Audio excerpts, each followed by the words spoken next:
श्री कृष्ण। हर हर महादेव। भाद्रपद का महीना अपने आप में बहुत महत्वपूर्ण होता है। इस महीने में भगवान श्री कृष्ण का जन्म होता है। इसके साथ ही साथ विघ्नहर्ता भगवान गजानन गणेश का भी जन्म होता है। और साथ ही साथ इस महीने की जो अमावस्या होती है वो बहुत ही महत्वपूर्ण होती है।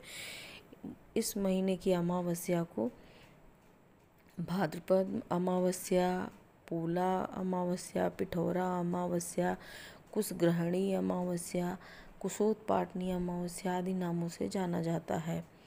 यह अमावस्या इतनी महत्वपूर्ण होती है कि इस दिन जो कुश उखाड़ी जाती है, इस दिन कुश को उखाड़ा जाता है या ग्रहण किया जाता है। इसलिए इस महीने की अमावस्या को कुशग्रहणी या कुशोत्पाटनी अमावस्या कहते हैं। और इस महीने जो कुशा उखाड़ी जाती है वो वर्ष भर के लिए संरक्षित की जाती है। और कुश में अमृत तत्व का वास होता है, इसलिए ये अमावस्या बहुत ही महत्वपूर्ण हो जाती है।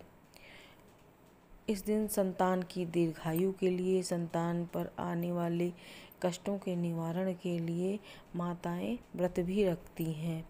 आटे की दुर्गा देवी बनाई जाती हैं, साथ ही साथ 64 देवियां भी बनाई जाती हैं और उनका पूजन किया जाता है। इसलिए इस अमावस्या को पिठौरी अमावस्या भी कहते हैं।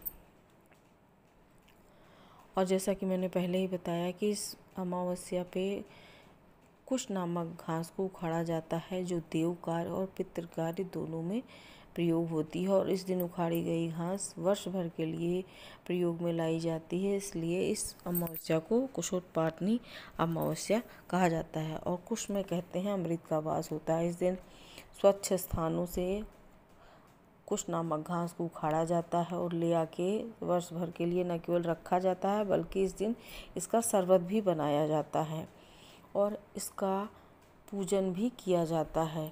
जिनको दीर्घकाल से कोई समस्या है, स्वास्थ्य संबंधी समस्या है या फिर कोई जटिल रोग है, उन्हें इस दिन इस कुशा को जल में डालकर शिव जी का अभिषेक करना चाहिए। वैसे भी अमावस्या की तिथि पर शिव जी के पूजन का विधान है। तो इस दिन कुश नामक घास को आप उखाड़ के ले आइए और उसे जल में डालकर या फिर पीस कर उसको जल में मिश्रित कीजिए और उससे शिव जी का अभिषेक कीजिए। इससे जटिल रोगों में शांति होती है। केतु की महादशा में बहुत आराम मिलता है। इसके साथ ही साथ इस दिन जल में काले तिल डालकर भी शिव जी का अभिषेक करने से शनि और राहु की पीड़ा में भी शांति मिलती है। और माताएं बच्चों की दीर्घायु के लिए इस दिन दुर्गा देवी का पूजन करती हैं, इससे भी कल्याण होता है। इस दिन पीपल के पेड़ की पूजा करने से और उसके नीचे सरसों के तेल का दिया जलाने से पितरों की भी कृपा मिलती है, पितृ प्रसन्न होते हैं। इस दिन पितरों का तर्पण भी किया जाता है। चूँकि यह अमावस्या श्राद्ध पक्ष से पहले आती है, इसलिए और भी महत्वपूर्ण हो जाती है। और जब हमारे पितर प्रसन्न होते हैं तो घर में वंश वृद्धि होती है, पितृदोष का नाश होता है, धन वैभव संपन्नता की भी प्राप्ति होती है।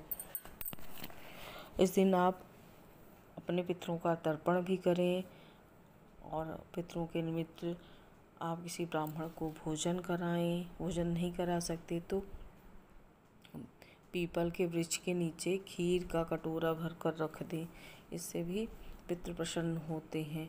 पितरों के कल्याण के लिए इस दिन पीपल के वृक्ष के नीचे बैठकर विष्णु सहस्त्र नाम का पाठ करने से या गजेंद्र मोक्ष का पाठ करने से पितरों को बहुत शांति मिलती है और पितृ प्रसन्न होते हैं और अपने वंशजों पर आशीर्वाद प्रदान करते हैं। साथ ही साथ महिलाएं अपने बच्चों के दीर्घायु के लिए, उनके कल्याण के लिए व्रत करती हैं तो दुर्गा देवी की भी कृपा मिलती है। और जो कुश उखाड़ के लाया जाता है उसको पीस कर उसका शरबत बनाकर पीने से हमारे शरीर में अमृत तत्व की वृद्धि होती है, रोगों का निवारण होता है।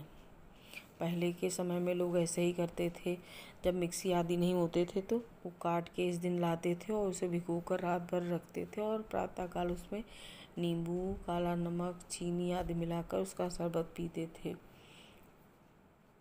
और इससे हमें आरोग्य की प्राप्ति होती है। कहते हैं कुशा में अमृत का वास होता है, इसलिए इसका शरबत पीने से अमृत तत्व की हमारे अंदर वृद्धि होती है, आरोग्यता की प्राप्ति होती है।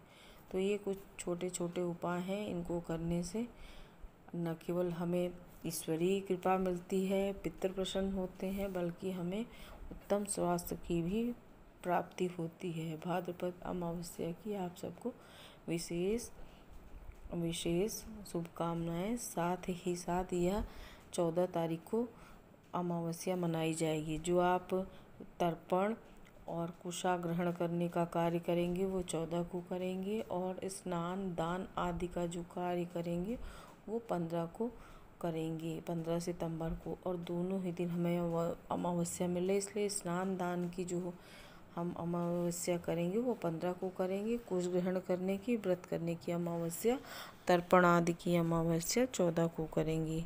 आप सभी को भाद्रपद मास की अमावस्या की ढेरों शुभकामनाएं। राधे राधे। जय श्री कृष्ण।